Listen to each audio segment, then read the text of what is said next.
고재라는 건 이제 고성재고 우추온, 그다음에 사고팔고는 네 가지 근본 고통에다가 우리가 일상에서 네 가지 괴로움이 이제 더 있는데 이 한국 불교에서는 네 가지 고통을 더 얘기를 하고 있는 그거에 대해서 설명을 할 건데 이제 관점이 이렇게 네. 다르다라는 거에 대해서 자세히 설명을 할 거예요. 오늘, 오늘은, 그 앞부분은 이제 그 고가 오는 종류, 괴로움이 일어나는 그 까닭이 네 가지가 있다. 이제 그거에 대한 설명이죠. 네, 예, 그 날씨로, 영양으로, 마음으로 이렇게 오는 괴로움이 있는데 이거는 환경 조건이 바뀌면 사라지는 고인데 부따께서 말씀하신 그 고라는 거는 이 고제는 환경 조건하고 상관없이 뭐 그 어떤 좋은 조건을 갖다 놔도 잠시는 뭐 한눈이 팔려서 정신이 팔려서 잠시 잊을지는 몰라도 잠깐 근본으로 해결이 안 되는 거예요. 그러니까 환경 조건하고 상관없이 그래서 법으로 처벌을 받았다 할지라도 괴로움은 해결되지 않는 거죠. 그래서 실제로 제가 상담한 분들 가운데는 감옥 생활 몇 년 하고 오셨어도 예, 그 괴로움에서 벗어나지 못해요. 늘 죄책감과 그 후회와 그런 것 때문에 대인 관계도 안 되고 사회 생활을 하는 데 있어서 어려움을 많이 겪어요, 실제. 그런 분들이 꽤 있어요. 근데 꽤가 내가 본 사람들만도 그런데 그 부처님이 이런 말씀하신 데에는 2600년 전도 다르지 않았기 때문에 그 진정한 그 벗어남, 자유로워지는 것은 그러니까 괴로움이라는 것을 고통으로 받아들이지 않고 그 괴로움에 막 일상생활이 안 될 정도로 이렇게 힘들고 불편한 것이 아니라 뭐 어떤 상황 조건이 됐든 간에 내 마음이 개운하고 거기에 걸림이 없고 생각해도 그랬지 맞아 내가 이걸 잘못해서 그랬지 그래서 이제 스스로가 그거를 지혜로 헤쳐나갈 수 있는 그러니까 받아들인다라는 게 그거거든요. 여기 부처님 제자 가운데 앙굴리말라라고 있어요. 인도 성지순례를 가면 그 수다타 장자라고 부처님께 절을 지어서 그 부처님 제자들하고 함께 지낼 수 있는 절을 지어서 공양 그러니까 우리말로 하면은 기부를 한 그 장자 요즘 말로 하면 재벌 정도 될 거예요. 재벌 기업가 뭐 이런 그 장자가 있는 그 장자터도 성지순례의 한 곳이거든요. 근데 거기에서 얼마 떨어지지 않은 곳에 앙굴리말라가 붓다를 처음 만난 곳도 이제 성지의 하나로 들어가요. 근데 그 앙굴리말라는 어떤 인물이냐면 그러니까 부처님 제자들 가운데서 뭐 500 제자 또는 1250인 제자 이렇게 얘기를 하는데 대부분은 다 다른 스승들 밑에서 이렇게 공부를 했던 마음 공부들을 그렇게 그때 당시 인도 문화에서 있었던 어떤 그 사유 문화가 되게 찬란했던 시대이기 때문에 요가 경험들이 다 있어요. 예, 마음 수행 경험들이 방법이 다르고 다른 거가 목적이어서 그럴 뿐이지 나름대로는 다 어떠한 이게 스승들의 그 가르침을 받던 사람들이고 또 누군가의 스승 노릇, 누군가의 교주 노릇을 했던 사람들인데 그런 분들이 다 이제 부처님 제자가 돼요. 근데 이 앙굴리말라 또한 어떤 스승 밑에서 공부를 했던 사람이에요. 근데 그 인도 문화를 보면 지금도 그렇다고 해요.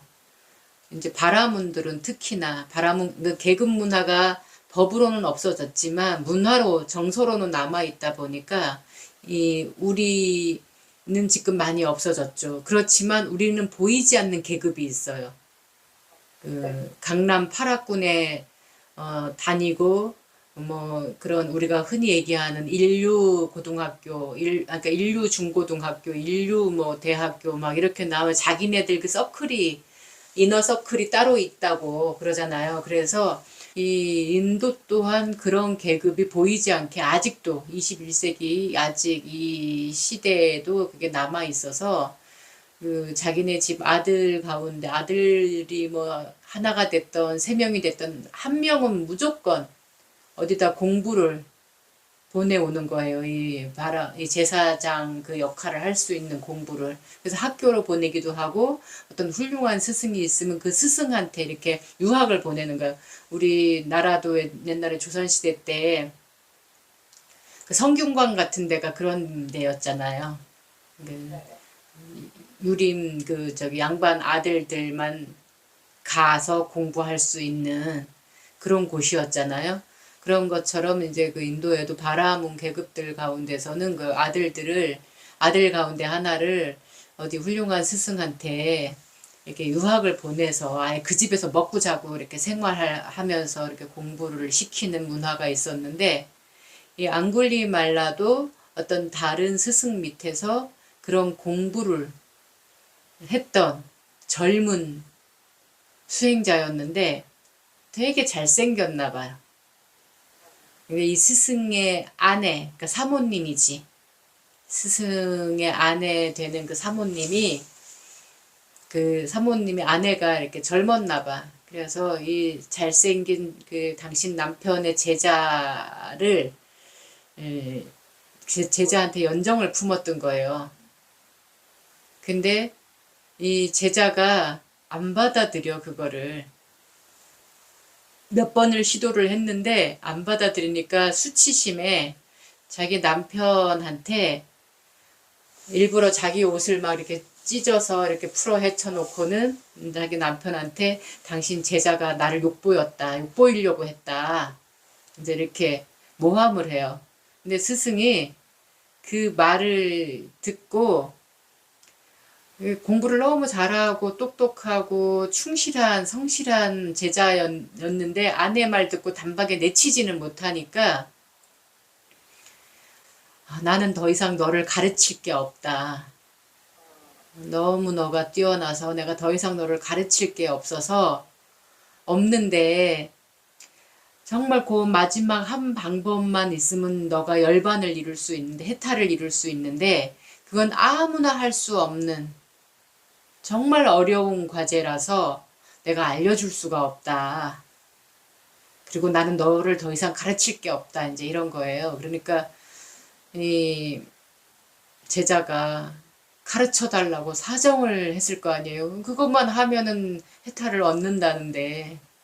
그래서 막 사정해서 가르쳐 달라고 하니까 가르쳐 주는데 100명을 죽이면 된다.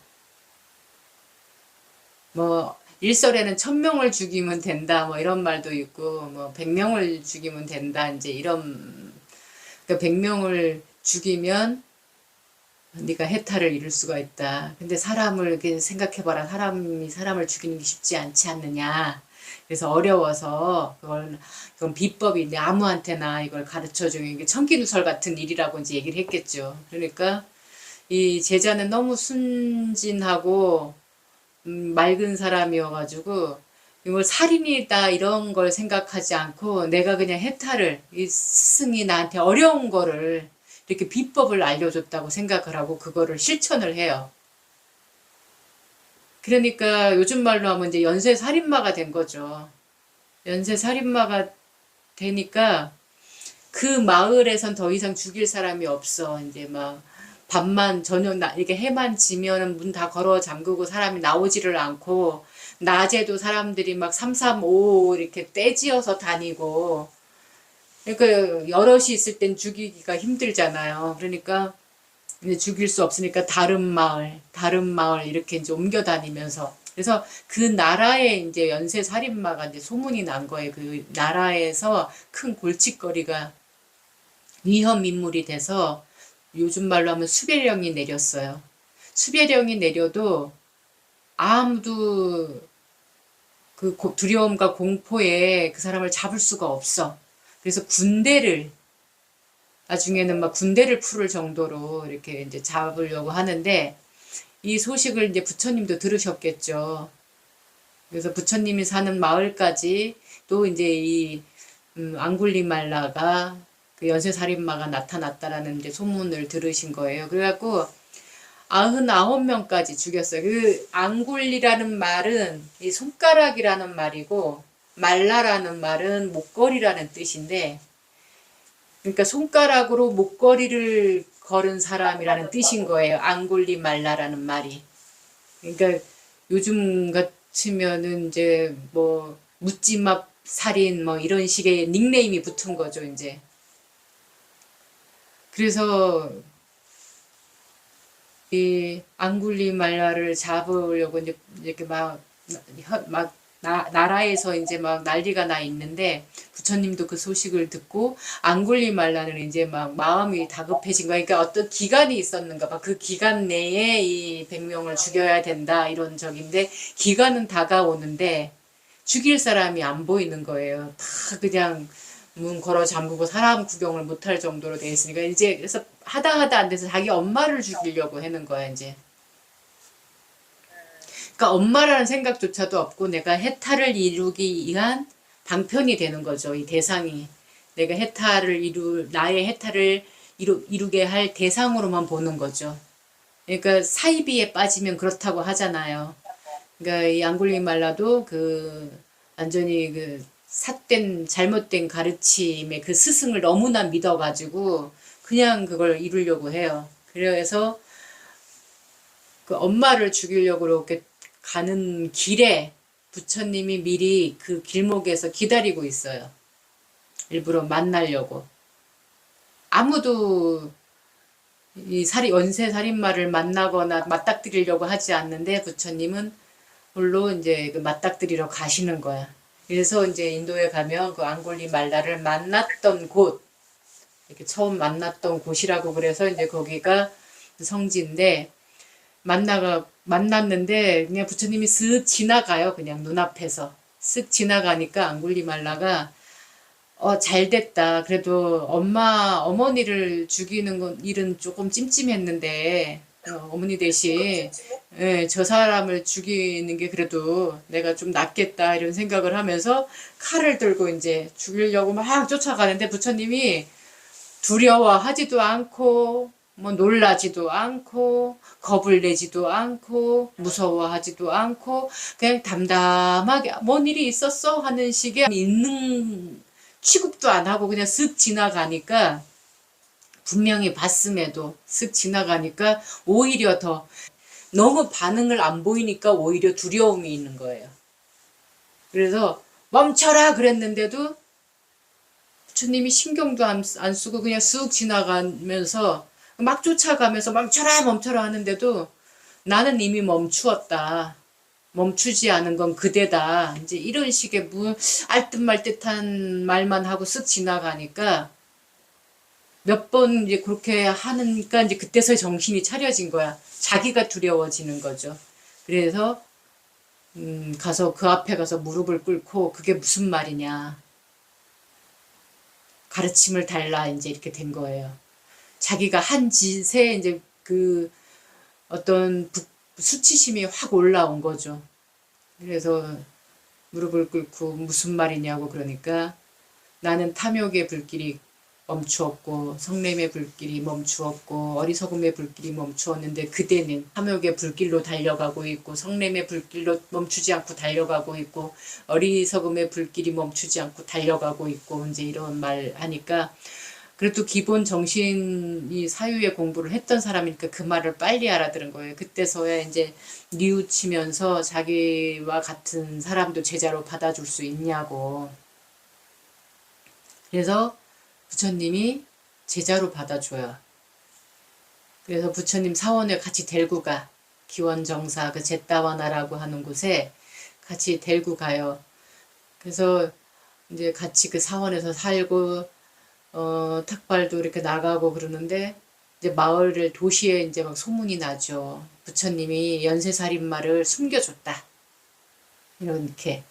그래서 왕이 군대를 몰고 이 부처님 사원으로 이제 와요. 와가지고 그 사원에 들이닥치니까 부처님이 무슨 일이냐 그러니까 무슨 일이요 하니까 여기에다가 이 부처님이 사원에 연쇄살인마를 숨겨줬다는 소문이 도는데 사실입니까? 이제 물어보죠. 그러니까 우리 여기에는 연쇄살인마는 없다. 그 왕께서 생각하는 연쇄살인마는 어떤 자냐 하고 물어보니까 뭐 흉폭하고 뭐 이제 그 연쇄살인마 그동안에 그 사람들이 그 소문에 막 일어났던 온갖 안 좋은 이미지를 다 이제 얘기를 했을 거잖아요. 근데 만약에 그 연쇄살인 그래서 이제 부처님이 아 그렇군요. 근데 만약에 그 연쇄살인마가 모든 그런 악행을 멈추고 악업을 멈추고 참회하고 훌륭한 비구가 됐다고 그러면 어떻게 할 거냐 그러니까 그런 자는 절대 그런 훌륭한 비구가 될 수 없다. 만약에 됐다면 내가 거기서 삼배를 올리고 조용히 물러가겠다고 그랬어요. 잡아들이지 않고 물러가겠다고. 그러니까 한번 찾아보라고. 그 연쇄살인마를 한번 찾아보라고. 근데 아무리 둘러봐도 그 이미지의 그 연쇄살인마는 안 보이는 거예요.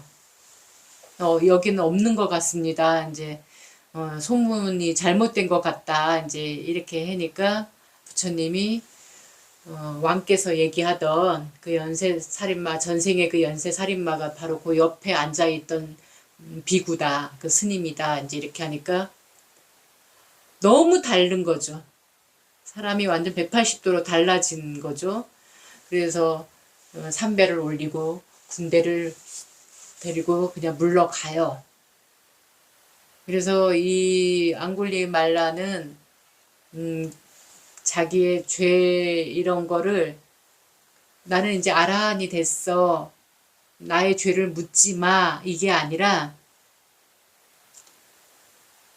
지금은 아라한이 됐지만 모든 걸 해탈한 아라한이 됐지만 내가 과거 전생에 지어놓은 업의 결과는 피하지를 않아요. 그래서 탁발을 같이 나가면 두들겨 맞고 오기도 하고 바루가 다 깨져서 오기도 하고 이제 막 그래요. 막 죽을 만큼 맞아서 오기도 해요. 그러면 부처님이 가지 말라고 그냥 내 거 나눠 먹자고 해도 자기는 그냥 자기가 이렇게 밀어 탁발해서 먹는다고.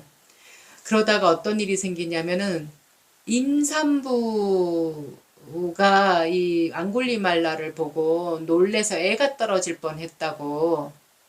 그리고 애가 이제 못 나오고 이제 이 임산부가 막 그 공포에 질려가지고 막 이래가지고 막 난리가 났다라는 소문이 있는 거예요. 그래갖고 물어요. 앙굴리말라가 부처님한테 저 때문에 이런 일이 생겼다 하는데 어떻게 하면은 되겠냐고 이제 이러니까 앙굴리말라 그 저기 임산부한테 그 예전에 그 앙굴리말라는 이제 없다. 이제 없고 모든 두려움과 공포는 이제 소멸되었다라고 이제 얘기를 하니까 임산부가 무사히 아기를 낳았다는 이제 그런 뭐 일화도 있고 그러는데 어쨌든 깨달은 사람들은 전생의 어떤 그 업으로 보고 지금은 지금으로만 그냥 받아들이는데 우리 중생심은 그게 아니거든요. 어리석은 마음, 욕심과 성냄으로 이렇게 살고 있는 보통 그냥 우리 일반 사람들은 그걸 못 받아들이는 거예요. 그래서 결국은 맞아 죽어요. 맞아. 탁발하러, 예, 탁발하러 가도, 탁발하러 갔다가 맞아 죽는데, 너무 늦게 죽었는데요. 부처님이 물어봐요. 그렇게 위험하니까 가지 말라고 하는데도 자기가 그거 받아들이겠다고. 그러니까 받아들인다라는 말은 그런 거라는 거죠. 내가 부정하고 뭔가를 마지못해서 인정하고 이러는 게 아니라 지금은 지금의 마음이지만 내가 과거에 잘못됐다. 분명한 것은 거기에 대해서 그들의 마음까지도 받아들일 준비를 하고 실제 그거를 받아들일 각오. 그래서 그렇게 해서 죽어도 괜찮습니다 하고 그런 마음으로 탁발을 가니까 부처님도 그런 마음이면 된다 하고 그냥 놔둬요. 그래서 결국은 그러니까 다른 마을에서도 막 죽은 사람들 생겼을 거 아니에요. 그러니까 이 마을에서 이렇게 해서 이제 그 소문이 다 났을 거 아니야. 그 부처님 제자가 돼서 이렇게 하는데 그 마을 뭐 그 마을에 산다더라 이러니까 그 억울하게 그 죽은 사람의 가족들이 한두 명이 아니었으니까 그래서 어쨌든 그 과보를 그냥 기꺼이 아무 말 변명하지 않고 그냥 죽어도 나는 달게 받겠다. 죽여도 달게 받겠다라는 마음으로 하는 거. 그게 진짜 받아들임이라는 거. 그래서 어쨌든 부처님 제자 가운데 그런 일화가 있어요. 그래서 고가 오는 네 가지 까닭 가운데 네 가지의 어떤 기후, 날씨, 마음 이거는 환경 조건이 바뀌면 그리고 그거는 그냥 나만 그냥 좀 괴로웠다가 말았다 하는 건데 이 업으로 행위로 오는 괴로움은 나만 내가 잘못함으로써 나만 괴로운 게 아니라 사실 이 사람 관계가 있어가지고 사실 다 불편하고 괴롭게 만드는 그런 결과들이거든요. 그런 고거든요. 그래서 업의 괴로움을 부처님은 강조를 하셨다는 거. 그게 고제. 예.